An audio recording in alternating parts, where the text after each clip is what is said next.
afternoon, ladies and gentlemen. Today we are presenting the fifth in a series of 8 debates sponsored by the Cleveland City Club and the Public Library of Cleveland. This is the Sidney Ann Dorn Memorial Summer Forum Series, which brings to you current public issues. Today's debate will be on the subject, should the City of Cleveland run cable television? And the debaters will be, in the affirmative, Edward Richard, Director of Public Utilities and Executive Assistant to Mayor Voinovich, and the negative position will be taken by Lee C. Howley, Jr. of the North Coast Cable Company. Let me briefly explain the ground rules which prevail at these debates. Each contestant speaks roughly 12 minutes to present his position, with the affirmative taking the microphone first, following which we will have a question and answer session. There's a microphone here available to any and all of you in the audience who might like to pose a question to either or both of the contestants, after which they will have a minute or two at the close of the debate to summarize their positions. I'm pleased to introduce first, taking the affirmative position on this issue, Edward Richard, who, as I said, is Director of Public Utilities for the City of Cleveland and also serves in the capacity of an Executive Assistant to Mayor Voinovich. Mr. Richard is a native New Yorker, but to all intents and purposes, he is a native Clevelander, having lived here for 23 years and having been devoted to this city in many ways. He is founder and Chief Executive Officer of Magnetics International, a company he founded not long after he was graduated from Antioch College in Yellow Springs, Ohio, a distinguished institution which he also serves as a member of the Board of Trustees. Mr. Richard was instrumental in Mayor Voinovich's first successful campaign for the mayoralty. He's been associated with the mayor for some 10 years now, and he also was instrumental in the mayor's re-election to a 4-year term and now continues to serve him in a dual capacity. Without further ado, I take great pleasure in presenting to you Mr. Edward Richard, debating the affirmative position on the issue, should the City of Cleveland run its own cable television system. Mr. Richard. Thank you, Herb Cam. Ladies and gentlemen, I'm very pleased to have the opportunity to tell you why municipal ownership of Cleveland's cable television system is good for our citizens. A substantive discussion and exchange of information is critical if we are to implement the best cable TV system available for our community. I ask that you seriously examine all of the information available on this complex issue, because it's essential that the decision-making process be above board, with the public assured that your interests are protected. Whatever option is selected for Cleveland, I hope the ultimate winners of this intricate decision will be you, the citizens of our city. The Voinovich administration proposal calls for the City of Cleveland to finance and own a 54-channel expandable system to maximize the potential for increased revenues, to ensure local control of the system's profit, and to maximize the community influence on this vast entertainment and information network. The world is currently in an information revolution, and the CATV industry can no longer be considered simply an entertainment medium. Rapidly advancing technologies have made cable TV a powerful tool for exchanging information for community service, educational use, as well as the traditional function as an affordable entertainment option for homeowners. The history of municipal ownership of CATV, while very limited in scope, is a very successful one. Of the 4,000 systems operating in the U.S. today, 33 are municipally owned and all operate at a profit. Other larger cities, including Cambridge, Massachusetts, and Boulder, Colorado, are now looking at municipal ownership. The proposed Cleveland system would be the largest publicly owned system in the country. The case for municipal ownership is built on these basic facts. Municipal ownership will ensure that the system is responsive to public needs. Because it is directly tied to the community, the system will emphasize the public service nature of cable communications by building and maintaining a system of the highest quality and flexibility. It will be available to all Clevelanders, not just in the wealthier areas of our city. And programming will be aimed at informing and serving the citizens of our city, as well as providing entertainment at a reliable and reasonable cost. Municipal ownership will increase municipal revenues and assure local retention of profits. All profits and outlays for operating expense items such as labor will remain in our community. Alternatively, a privately owned system may send hundreds of thousands of dollars out of the community as interest payments, corporate overhead, or return to equity investors. We want the local community to benefit from the substantial impact on investment that this sort of investment would have on the city of Cleveland. The lower costs of financing and nonprofit approach to ownership can be translated into reduced subscriber rates and upgrading of the system. Because cities obtain tax-free financing and are not seeking to return earnings to investors outside of debt service on the bond issue, the result will be additional funds available to upgrade subscriber service or forestall rate increases to subscribers. We feel CATV is potentially too great a community resource to be left only to commercial interests. Development will depend both on technology and a commitment to public service. The technology of CATV is fascinating, but alone that is not enough. There also must be strong interest in using it for the common good. Municipal ownership will provide and promote that interest. Our proposal calls for a system that is flexible and can be upgraded and expanded at any time. The system will be financed with a revenue bond issue, which will allow the city to attract funds at a much lower rate than is available to a private operator. General funds of the city of Cleveland will not be used. With lower capital costs, the city should anticipate positive cash flows sooner than from a privately owned system. These bonds would provide an attractive tax-exempt yield to investors, and because the city does not pay taxes, net revenues would be larger. The market for cable is good in our city. In fact, Cleveland is a very major market. In the June 1982 Telecommunications Policy newsletter, cable consultant Paul Freeman, who was recently in Cleveland to critique the Voinovich administration proposal, states, quote, "Despite competition from a host of emerging technologies, cable is still growing and the statistics are impressive. 250,000 homes in the United States hook up each month. Cable raised $415 million in common stock and debentures in 1981, a 10.5% increase over 80.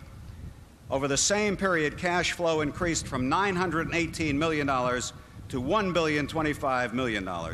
Only 28% of the U.S. homes have cable. There's plenty of room for continued growth," unquote. Mr. Freeman indicated in his critique of our proposal that CATV is financially too risky a business for the city to be in. We do not agree. With proper management, a municipally owned system will provide significant revenue for the city of Cleveland. Critics charge that the city cannot effectively run a complex operation like cable. The simple answer is, initially, we do not intend to run it. For the first 5 years of operation, all marketing and day-to-day operations of the system will be handled by a professional, experienced management firm. It's essential that an independent municipal authority or nonprofit corporation be established to govern all policy decisions for the cable system. This independent entity would be run by a board or commission representing expertise in law, engineering, business management, education, marketing, and community development. Members of the nonpartisan board would be appointed to long terms by the mayor, with the board or commission modeled after the many successful independent public authorities throughout the United States. Based on research to date, it's evident that a 100% municipally owned CATV system would result in the greatest financial return to the city of Cleveland. Cleveland City, as I said, would be operated by a separate corporation independent of city government. An experienced professional management firm will be hired to handle the day-to-day operation of the system for the first 5 years. After 5 years, an analysis of the operation will result in a decision on whether the management responsibility should remain with the entity under contract or transfer in stages to complete local control. Why is municipal ownership the best option for our city? Earlier, I presented 3 broad arguments for municipal ownership. I offer the following 5 facts to supplement my initial arguments as evidence for the case of municipal ownership for Cleveland. Number 1, cable television franchises are negotiated with city legislative bodies. This negotiation process can be described as the free enterprise system at its worst. Major cable companies hire prominent, well-meaning local citizens to represent them in the negotiation process. They hope that this rent-a-citizen concept will result in a better deal for the franchise at the expense of the citizens, which, coupled with political pressure beyond imagination, makes the whole process completely untenable and difficult to bear. Scandals have resulted in many cities, including Cincinnati, Houston, and closer to home, the suburbs of Garfield Heights, East Cleveland, and Middleburg Heights have been racked by political wars over the award of franchises. If you doubt this will occur in Cleveland, open your eyes, because it's going on right now. Municipal ownership would eliminate the corruption, influence peddling, and litigation that have accompanied this process throughout the United States. 2, the American Public Power Association has emphatically endorsed municipal ownership of cable in cities that have municipally owned electrical systems. The marriage of publicly owned power systems and CATV is a natural, because integration of high-speed communications with distribution of electrical services holds a strong potential for reducing future capital and operating costs. The advancing technology available through cable could rejuvenate Muni Light by providing advanced load and energy management capabilities, remote meter reading, and new efficient techniques for data collection and billing systems. Municipal ownership will guarantee development in both technological as well as a commitment to public service. And remember, by waiting until now, we have the advantage of the best technological system available. Had we started several years ago, the system in place would be obsolete today. The third point, advancing technologies are not limited to public power. Fire detection, security, healthcare services to the elderly and handicapped, educational programs are a few of the many non-commercial aspects of CATV that would be built into a municipally owned system. Cable in Cleveland must belong to the community. A private operator will only be concerned with making a profit.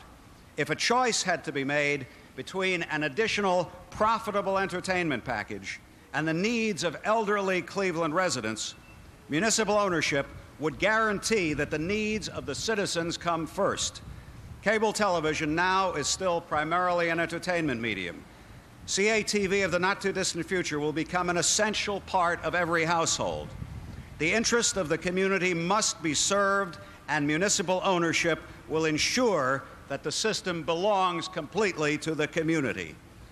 Fourth point, employment opportunities available through the construction and operation of a cable system are significant. Public control would guarantee employment will be available to local residents. No such assurances are provided by private operators. With the knowledge that a $60 million investment would remain in our community, local suppliers and construction firms would have the opportunity to bid and participate in the building of the system. The multiplier effect of a $60 million injection into Cleveland's economy is very profound. Fifth point, cable television will become an essential part of our communications network in the near future. Every homeowner should have the right to benefit from an advanced cable system. Municipal ownership will provide a quality system to every Cleveland resident at a reasonable cost, because the competitive advantages of tax-exempt financing and exemption from income taxes will do this, will give the return that is necessary to the citizens of our community. Private operators have already stated that they would prefer to begin operations in the more affluent sections of Cleveland. This cannot be tolerated. All Clevelanders pay taxes. All Clevelanders need the services that CATV can provide. All Clevelanders have a right to these services as well as low-cost entertainment. Through municipal ownership, cable will be available to every Cleveland resident, regardless of the location of their home. Private operators will have difficulty serving all areas of our city. We are on the threshold of very exciting times in the cable world. What is now primarily entertainment for the majority of subscribers today, with the advent of sophisticated technology during the next decade, will change from an entertainment frill to an absolute necessity. In the August 2nd issue of Cable Vision magazine, an article entitled "Beyond Entertainment" details how cable will evolve over the next 15 years. It's projected by the year 1990 through 95, 70 to 80% of a CATV system will be for non-entertainment uses. The Boston-based consulting firm, the Yankee Group, estimates that the user fees generated from the new high-speed two-way communication systems that cable can provide now approach $20 million. By 1990, they project that this will be a $2.8 billion business. The evolution of cable television as a two-way communication system will, in effect, create a new utility. Like the electric power system and the water system, for example, the best interests of the community are served through municipal ownership. Utilities, which are essential to everyday life, must be owned and operated and controlled publicly to guarantee that the essential service is provided at a reasonable cost to every section of this city. Municipal ownership of Cleveland's cable system provides a unique combination of modern, efficient, state-of-the-art service with a strong commitment to serve the public interest, as well as allowing the local community to reap the financial benefits. These are features only municipal ownership will combine. Municipal ownership guarantees the type of cable system that will benefit all Clevelanders. Thank you.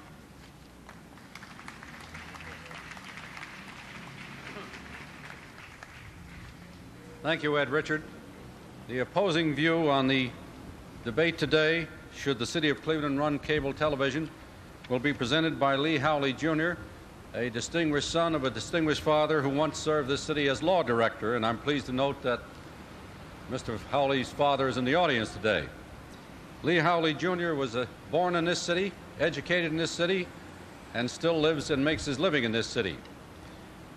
He's a graduate of Gilmore Academy and of Georgetown University, and he served as president of the library board during a time when the library was badly in need of reorganization, and he spearheaded that effort. He's now engaged in real estate and also serves as the spearhead of a new company called North Coast Cable Company. I'm pleased to present to you now Lee Howley, Jr.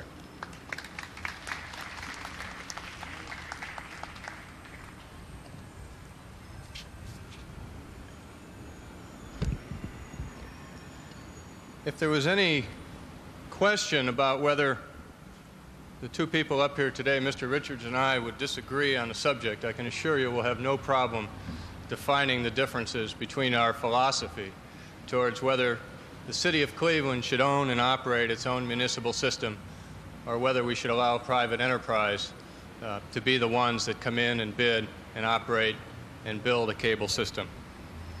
Just as a brief history, I think the reason I'm here today is probably because I have a sort of a second hobby in the communications field. About 8 years ago, I organized and incorporated a company to seek the franchise, a cable franchise for the City of Cleveland, because I felt it was an emerging technology and a technology that the city ought to move on, and move on quickly, because of the tremendous services it can offer. As I got involved with the library board for 6 years, I realized again what good communications and good information can do for the citizenry of a city. And now more recently, as I see that Ohio, or Cleveland, is the last city, major city in the state of Ohio without cable, I have again tried to put together a company with a lot of friends and a lot of partners made up of approximately 50 Clevelanders from all areas of the neighborhoods to get together and try to build on a private basis and risk their own money to construct a cable system for the people of Cleveland. We are here today, though, to discuss whether the city of Cleveland should involve itself in what has traditionally been an enterprise developed and owned by private business, cable TV. I would like to state right at the onset what our position is. It is our opinion that both council and administration should be primarily interested in getting the best system for Cleveland that generates the most dollars for the city coffers. Therefore, I urge today that the City Council immediately move to issue requests for proposals. That is, to invite bidders to make applications to build cable system for a city of Cleveland. This is an easy step that thousands and thousands of cities before us have done. Then, I suggest that Mr. Richards and the Utility Department submit an application along with all the other, hopefully, private investors that will submit an application, all the other private investors who hopefully will be interested in submitting an application at this late date in Cleveland. This would allow for a fair and independent evaluation and ranking of the proposals by expert consultants. This would ensure that Clevelanders get the best possible system, generating the most revenue for the city at the least risk of the taxpayers' money. Certainly the mayor and Mr. Richards want the best proposal for the citizens of Cleveland. A free, open process where the winners are the people of the city. But why an open process rather than the city attempting to build its own system without competitive bidding? I believe there is an overwhelming amount of evidence that indicates the city would be foolish to waste millions and millions of our tax dollars to attempt to provide a high technology communication service to the approximately 50% of the citizens of Cleveland who will most likely choose to subscribe. As Mr. Richards indicated, cable TV started about 30 years ago, primarily as a service to provide TV reception to rural and poor reception areas of the country. Today, it's a dynamic industry, and it grew as a result of private enterprise and competition, providing better services and newer technology. It provides movies, it provides all news, all sports, children's programming. You can provide stations that do nothing but cover city council meetings. You can provide security, and now you can even today shop at home. As we also learned, there are over 4,000 cable systems in this country today. Less than 1% of the systems are municipally owned. The largest system in the country is in San Bruno, California. I'll give you some idea of how big San Bruno is. San Bruno is slightly bigger than one ward of the city of Cleveland. San Bruno's system is also typical of other municipally owned systems in that it has a very low channel capacity and provides very few community services. Many other large cities have considered municipal ownership. This debate is nothing new throughout the country. Cities such as Milwaukee, Cincinnati, Atlanta, most recently St. Paul, which had a voters' referendum, and they overwhelmingly turned down the concept of municipal ownership. They have rejected it for very similar reasons, and let me give you a few. One, it is not a necessary service that only a city can provide. Two, it benefits the community unequally. Not everybody wants it. Three, private business is willing to provide the service and take the risk at no cost to the city. Four, it requires certain expertise that the city just does not possess. Five, it involves financial risk which could affect the overall ability of the city to provide basic services such as fire, police, trash, and park systems. And six, it raises serious First Amendment questions concerning the government control of the media. As a footnote, all of the cities I mentioned above will shortly have state-of-the-art systems in their cities providing millions and millions of dollars annually to the city at no risk, at no investment to the cities. What are the problems the City of Cleveland will face if it decides to get into the municipal cable TV business? In the simplest terms, the city will have to establish a new department to construct and operate a TV system. City ownership means that $60 to $100 million required to build the system will have to be guaranteed by the city. In Mr. Richards' presentation, he sort of bounced back and forth from what I could hear. And one, he wanted a nonprofit organization that somehow would have to be able to go out and raise the money on its own. If that was the case, if it was separate from the city, none of the proceeds from the cable operation of a nonprofit corporation could ever accrue back to the city. Why do we need to create another bureaucracy? If the city wants to have its own system, if they want to run its own system, then they got to guarantee that money. And that means the city's revenues are at stake if the cable system does not meet its projections. And that also means, according to the city's own report, that the city might have to increase taxes in order to meet the guarantees on that debt. Remember, they would be using everyone's tax dollars to provide a luxury service to the only 50% who would most likely choose to subscribe. Should over 300 taxpayers in the city of Cleveland who do not wish to subscribe be forced to subsidize cable? I don't think so. If Cleveland owns a system, it risks the entire city's financial structure to provide a non-basic service. The city's history of managing its services speaks for itself.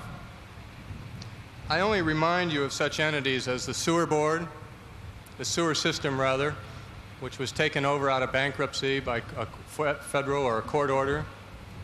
CTS, if we can all remember that and how we had to give up on that. The water system, all we have to do is read the papers today on the water system to find out what's happening to that. There's fighting, there's bickering, we can't raise the rates in order to issue bonds, in order to fix the system up from falling in on itself. My God, if that's not a basic system, water, a basic service, and we can't run that. How about the stadium? What happened to the stadium? That went into private ownership because we couldn't manage it.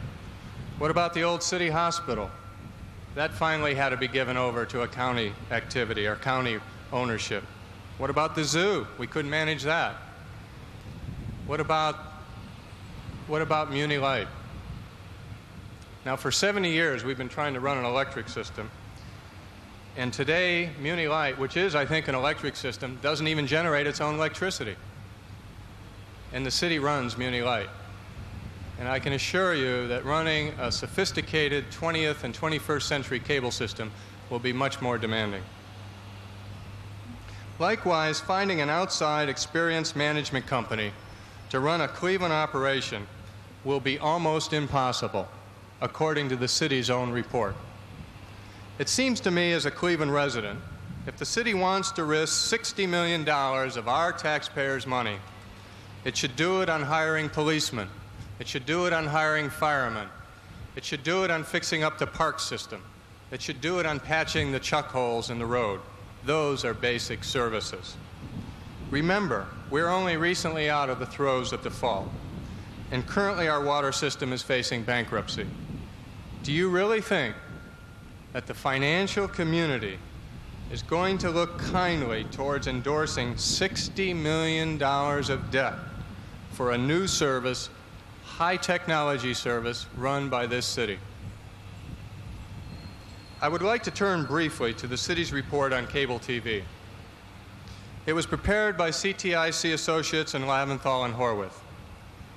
Now, I understand that if you have a certain philosophy towards a subject matter, and then you go out and hire a consultant to tell you whether your philosophy is right or not, and you're paying that consultant $20,000, I understand what that report's going to say.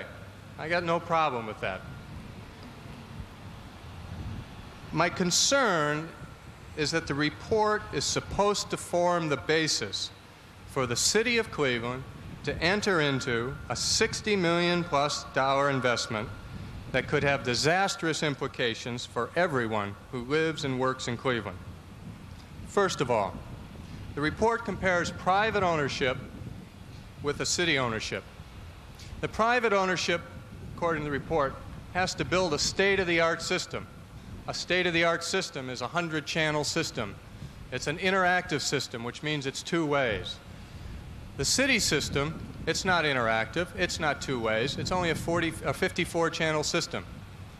I mean, that's like comparing a 1950 6-inch Dumont black and white TV with a 1982 24-inch color. They're apples and oranges. You can't compare them. One obviously is going to cost a lot more than another. My second point concerns what the report really says. In preparation for this presentation, I reread the report several times. And I kept looking for areas that said nice things in the report about municipal ownership. I will not take your time to read the parts of the report. And this is the city's report, the report the city had done in order to form the basis of whether the city should get into municipal ownership. I won't take your time, however, to report or to read to you parts of the report that warn against the city's inability to manage a cable system, or parts of the report that warn against government and First Amendment conflicts, or parts of the report that says the city will have to make up major operating losses in its cable system for 5 to 7 years, that the cable could affect the city's overall bond rating, the parts of the report that says that it will be more expensive and take longer for the city to build its own system than a multiple system owner, a private company, and that the city will need state legislative approval, which could take years just to enter into the cable business. Currently, it's not legal for the city to be in the cable business, according to the report. I would, however, I won't mention any of those parts. I would, however, like to read to you this one page from the report, and it's entitled Summary and Conclusions. Municipal ownership involves a number of risks to the city. These risks fall into two categories: those which can be controlled and thereby minimized by the city, and those which lie beyond the city's control. These risks which lie beyond the city's control are the risks of antitrust legislation, the risks of competition by both cable companies, and similar service providers. These two problem areas are not unique to municipal ownership and will be faced by municipalities now operating with a single privately owned cable franchise. However, the inherent danger may be aggravated by the precarious nature of financial risks involved with municipal ownership. This isn't my report, this is the city's report. In case there is any doubt about what the recommendation of this report is, which forms the basis of why we're probably here today, that the city wants to get into municipal ownership, the newspaper article, which I have someplace here in my pocket, quotes the president of CTIC, who co-authored the report. He says a city system would be less comprehensive than a private system. And according to another CTIC representative, again, these are the authors of the report, the firm never recommends municipal ownership. Never recommends municipal ownership. These are the people that are advising the city of Cleveland. Let me summarize briefly. If the city owns its own system, it places the entire financial structure of the city at risk, if they can even raise the money to build an inferior system. The city cable report tells us that the financial viability of a municipally owned system depends on the ability of the city to efficiently manage the market. Cleveland's experience, both past and present, on managing its obligations is very clear. However, as we have learned, it is unlikely that the city can attract an experienced cable TV management company. The city can't run it itself, and no one will do it for them. Do you want $60 million of your tax dollars involved in this venture? I don't. Thank you.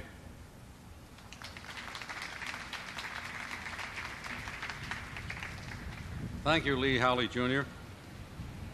Ladies and gentlemen, before we go to our Q&A, let me remind you that this series of debates will continue through the month of August, and there has been a change in the sequence of the debate for next week and the following week.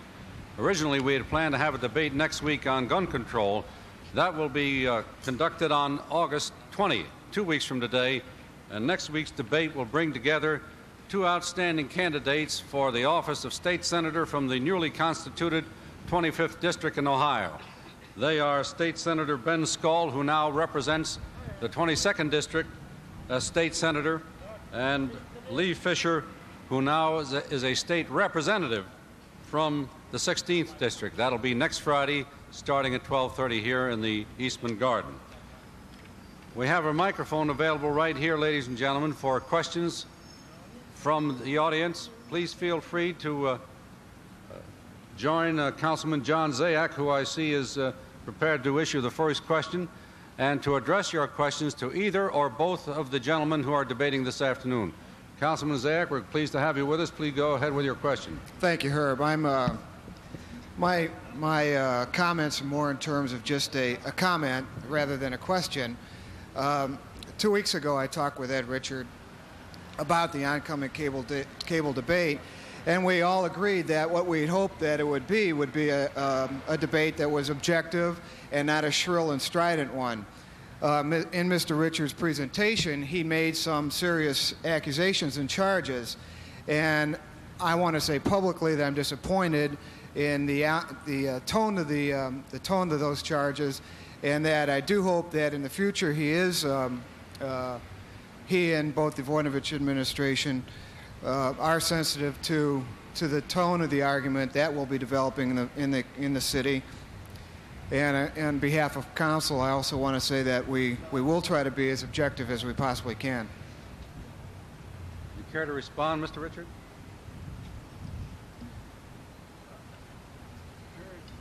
In the spirit of public debate, I think Councilman Zayac and any other citizen is entitled to his particular opinion. My statement, which will be published after this debate, is one that I stand on. It's one that was carefully researched. We did not make any charges. I feel my opponent had quite a few innuendos in his comments. I stand ready to back up any comments that were made in the presentation. Mr. Richards.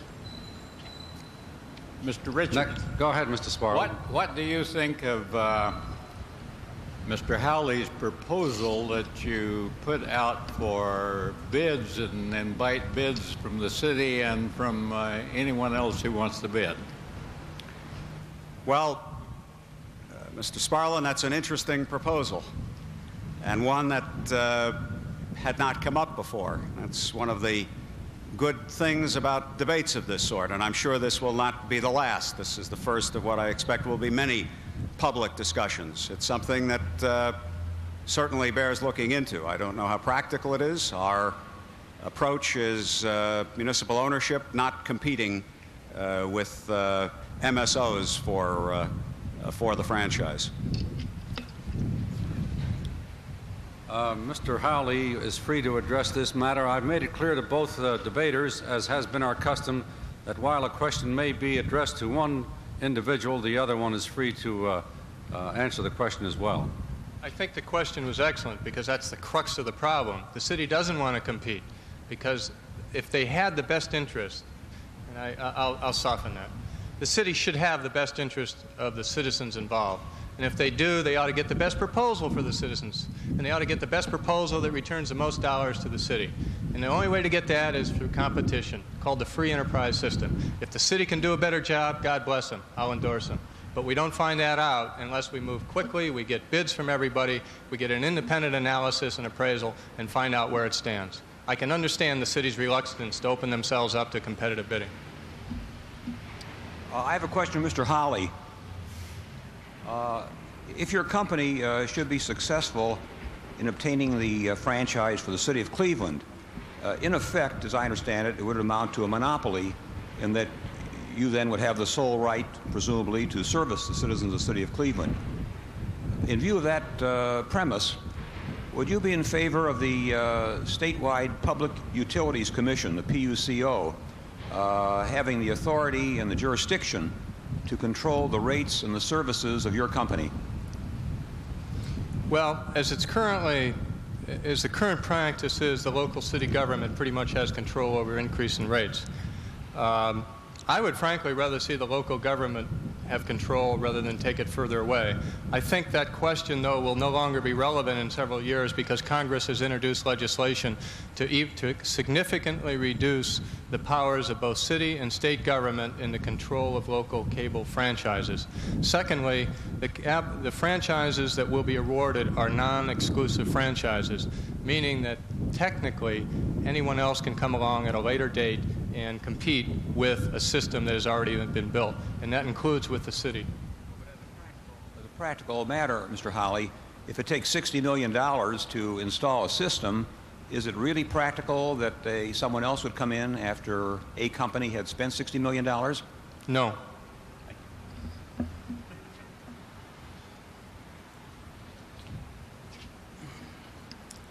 Am I next? Well, if you ask a question, you're next. If you're going to stand there and make a speech, I'm telling you right here and now, you're going to be cut off. Already. Yes, I'm going to lay down the ground rules finally to you. We don't want any speeches. You dodged my question last week like a coward. Never mind last week. You got a question? Last week you dodged my question. Have you got a question? I have many questions. Let me have just one. That'll suffice for today. Am I being censored? Am I being...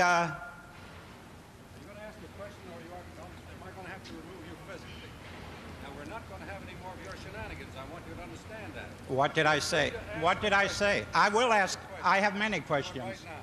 Quit pointing your finger at me. Ask the question right now. You assaulted me last week by putting your hands on me. Now, here's my questions. Tolliver, and this is directed to Mr. Howley. Tolliver and Stokes admitted that they might lie. Would an attorney lie for profit? Would Mr. Howley impeach their statements by telling the truth, their credibility? Now, I'm thankful that Mr. Howley wants to save the city. Cut him off. Right here. Cut him off. Let's have the next question.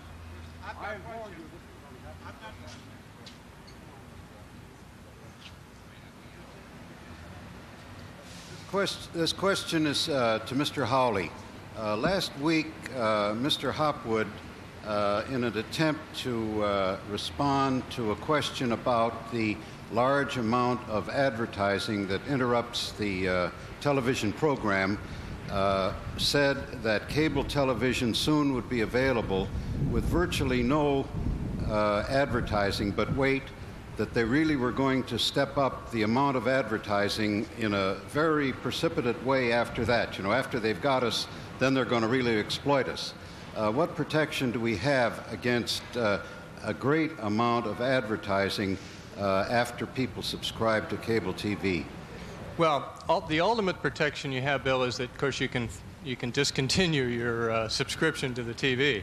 I think in reality what is going to happen is that you will see an increase in advertising on cable TV on some channels, but you do have 75 to 100 channels to work with, and there's going to always be a number, more than enough channels that will have non-advertising programming on that cable companies like a North Coast Cable or anybody else would have to pay for, and therefore eliminate the need to have advertising. So to answer your question, there will be, in my opinion, an increase in advertising on some of the channels, but due to the great number of them, you will always have a great availability of non-commercial, excellent programming, which you have today. I'd like to direct a question to Mr. Richards. As far as I'm aware, at least from what I remember of your concerns, coverage of 100% of the city, bargain prices for basic service for the less affluent so they can get the governmental channels, that can all be controlled in the offering for bids and in the franchise agreement with the private company. I don't think it's necessary to go into municipal ownership in order to get those concerns covered. Those are just some of the concerns that we have. We have already been given feedback that the less affluent sections of our city would not be covered by some franchisees, and many of the things that I discussed today are happening, or not happening, shall I say, in other cities where promises were made but were not kept once the franchise was received.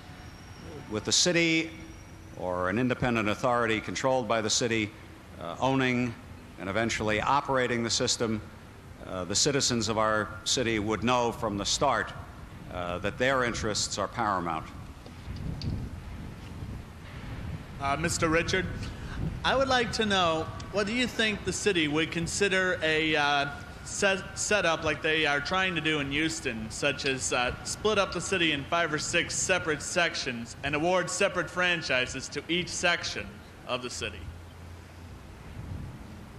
Contrary to Mr. Howley's remarks regarding the study that was undertaken by Laventhal and Horwath and CTIC, there are several other essential studies that must be performed before any process would lead to a system. In the ascertainment, in the technical study, that all must follow the idea of whether the city will be developed as one whole system or separate systems for parts of the city will be explored and covered. There is no decision possible on that until the various in-depth studies of the market are taken. They have not yet been taken. That is all part of the process. I would address the question of Mr. Richards. Is there not an element of censorship involved here? And if not, is not the city then lending at least implied approval of what is being shown on the cable? And as we all know, there's some pretty X-rated stuff being shown. No, there is no censorship. The city, as an owner, or if the decision is made to go the franchise route, the city, with the exception of the channel that is available to the city, and that channel or channels would be available whether the system is publicly owned or privately owned or investor owned, that channel will be available and the city will be able to use that channel, and groups will be able to use that channel. But beyond that, the city will have absolutely no involvement whatsoever in the programming of the system, and that is whether it is publicly owned or privately owned. My question is to Mr. Howley. If you made a proposal that the City Council put out requests for proposals and we could have a competitive process to decide how the system should be operated, if the City Council put out an RFP and decided to separate the city into, say, 2, 3, 4 geographic areas and invite competitive bids in those areas, would your company still be willing to submit a bid? One, we'd have to see the proposal. Two, history is very clear in showing that the larger the subscription-based households that you can offer to a cable company, the better system a city can attract. You look at the large cities, they're getting two-way 104-channel systems. You look at the suburbs, they're getting systems of half that size. I might point out one other thing. Yesterday I was on the phone with the man that's a head of franchising for one of the top 5 multiple system owners in the country. He indicated that very shortly, as he and I quote him, the door is closing on cities like Cleveland. The reason is that they're no longer interested in putting up with the cost of wiring a major city, that the competing technology that's involved, you're getting into direct broadcast satellites, which is up to 10 signals that can be beamed down to the top of a household. You have pay TV, subscription TV, microwave, MDS systems. All these systems are now infiltrating the city because it doesn't have cable. And unless the city goes, and I'll make a prediction, unless this city has a franchise awarded in the next 6 to 8 months, the system that the city ultimately gets in cable, whether the city builds it or private, will be far inferior to any other major city. And it's happening across the country. Because once people get hooked up to alternative systems, which, by the way, they don't pay franchise fees to the city, totally out of control of the city. Once people get hooked up to alternative systems, the statistics are clear. They're 50% less likely to take or to subscribe to a cable service once it's run by their home. And what that means is it costs just as much to run a cable down a street for one person as it does for 50. And when we come in and do our financial numbers and we see the penetration of other alternative services is very high, believe me, we can't afford, one, to split up a city, and secondly, we can't afford to bid the kind of low rates, the kind of extras that the city could get today, certainly could have gotten a year ago, definitely will not get a year from now. Thank you. I'd like to direct my question to Mr. Howley, please. You mentioned before about when the private enterprises comes into the city to install your cable TV. I didn't hear you mention anything about, do you have any built-in regard for hiring minorities?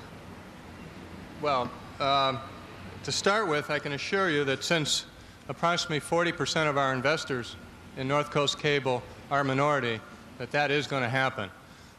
Secondly, we're anticipating setting up a minority construction firm to help build the system in the city of Cleveland. And thirdly, I can assure you that we will be very sensitive to that. And in fact, I would hope when the city writes its specifications that they will require that minority requirements both in hiring, construction, and in all phases of the project. Again, I think if you got people who are living in Cleveland, who are going after their own cable system, who want to run it and press their money, I think you're going to get a responsive system. Thank you. Excuse me just a second. Mr. Richard, did you want to answer that too? The City of Cleveland, regardless of a public or a privately operated system, is committed to minority entrepreneurship and minority employment, not only in the employment, which is very important, but equally important, giving minority-owned firms the opportunity to participate in building the system, in supplying the system, in being a part of the continuing operation of the system. We have time for one more question, if you'll keep it brief, please. Mr. Richard, I've been a lifelong resident of Cleveland, and I've watched the public services in this town deteriorate to a vast degree. What makes you think that public cable TV is a viable risk for our community? Well, as far as the public services that are now offered, the utilities that are now being offered by the City of Cleveland, Muni Light has one of the most reliable records in the country. As a distributor of power, we are producing power at 15% less than CEI and doing it with less trouble than CEI. So the comments regarding Muni being an unsatisfactory utility are just hogwash. The Water Department is one of the best run water departments in the country. The fact that we are unable to start our capital improvement program until we receive the approval of City Council is a problem that we and the City Council will have to reckon with and come up with a long-term solution.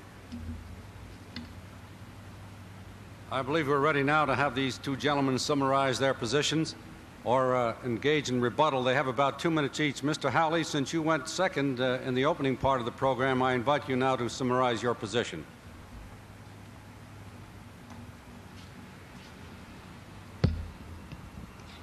I don't know what else I can say.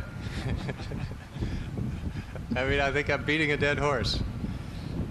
As a citizen of Cleveland who was born here, who has worked with public institutions, president of the library board, involved with them, great institution, and as someone who believes in a free enterprise system, I would just rather see our city and our city fathers spend their time, spend their energies providing basic services that allow the citizens of Cleveland to live better.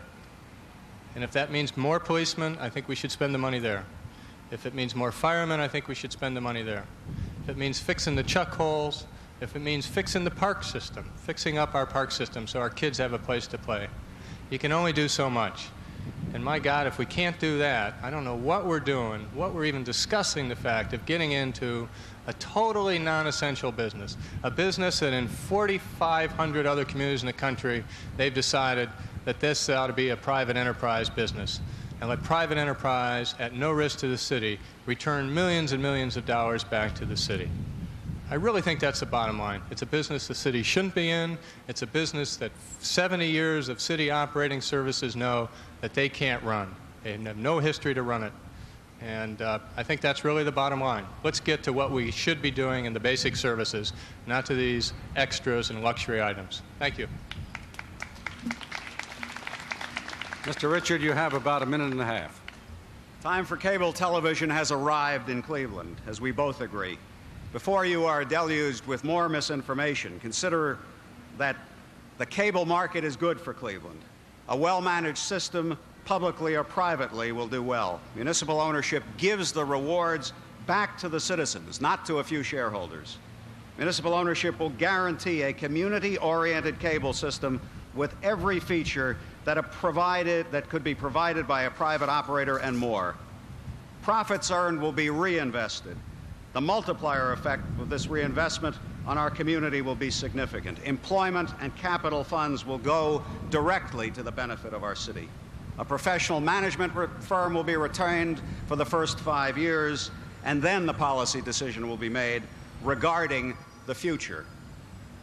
And remember, an independent municipal authority is free from politics. The potential battle for a private cable franchise will disrupt our city to an unprecedented time, at a time when we are just getting back on our feet.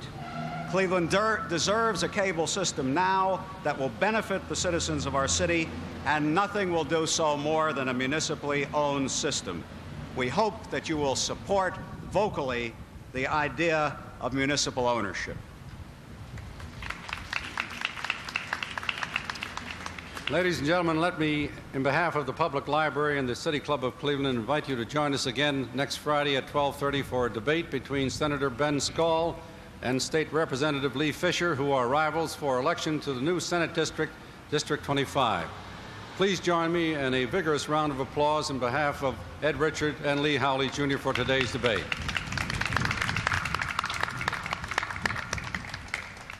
See you next week. Thank you and good afternoon.